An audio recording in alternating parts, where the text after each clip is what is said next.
el primeiro vídeo falamos de toda a vida de Xoana, todos esos sobres, todas esas injusticias. Vamos a hacer este vídeo analizando paso ante paso si esta muller estaba realmente lloca o non.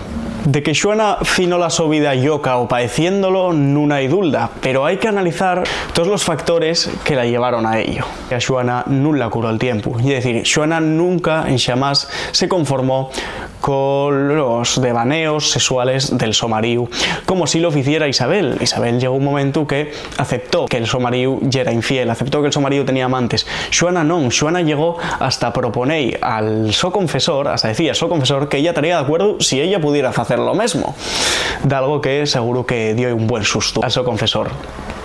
Esto lo que nos fae ver ya que Xoana tenía una dependencia muy grande del so mariu, muy probablemente provocada por la lluz de gas que este mesmo y facía.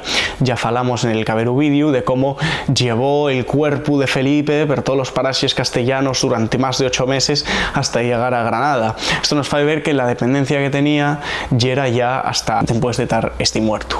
Estar en medio de un conflicto de intereses entre el to pa, el to fiu, el to mariu, nun lle que ayude. A Xoana quitaron el trono con la excusa muchas veces de que el so mariu, pues eso, y era un hombre ambicioso, y era un hombre traidor, y era un hombre que hacía pactos, además de todo lo que falamos en antes de él, de todos los maltratos que hacía Xoana. De fecho, Felipe, estando en Flandes, encargó al tesorero Martín de Moxica que anotara en un cuaderno todos los devaneos de Xoana, todos los llocures, digamos, de Xoana, como la que ya mencionamos de arremeter tijera en manos contra una de las amantes de Felipe. Cuando estos escritos tuvieron un volumen curioso, mandólos a los reyes católicos. Y dice que esto fue una de las razones de la muerte, de la pronta muerte de Isabel.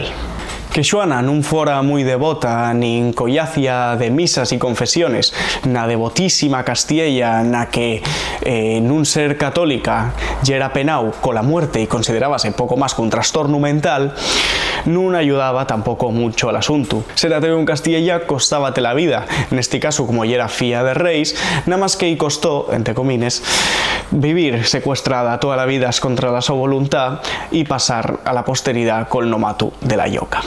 De hecho, llegó a decirse que en el su último encierro estaba hasta endemoniada, por eso de que non quiso ni la extrema unción xusto en antes de morrer.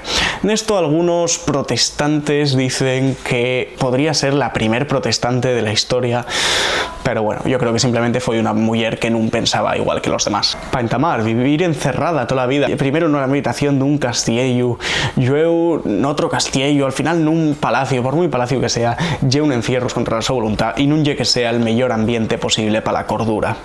Güey, ¿qué creéis que pasaría? ¿Xulgarían a Felipe en un tribunal de violencia de género y al Estado por maltrato institucional y secuestro? ¿O diagnosticarían cualquier cosa a Xoana y tendríanla empastillada? ¿Quién sabe? A lo mejor no evolucionamos tanto como creíamos. Si me pedís la mi opinión, creo que Xoana podría ser la mejor reina que tuvo España, porque fue una mujer que tenía una gran referente femenín como lo era la Somá Isabel, porque era una de las mujeres con mayor educación que se vio en el Palacio Real, ya lo dijimos en antes, toda una princesa renacentista, gentil. Decían de ella que en cuerpo tan pequeño y de tan poca edad no se vio tanta cordura. Eso todo era antes de casarse con Felipe. Además, y era la heredera de un verdadero imperio, uno de los más poderosos de la historia.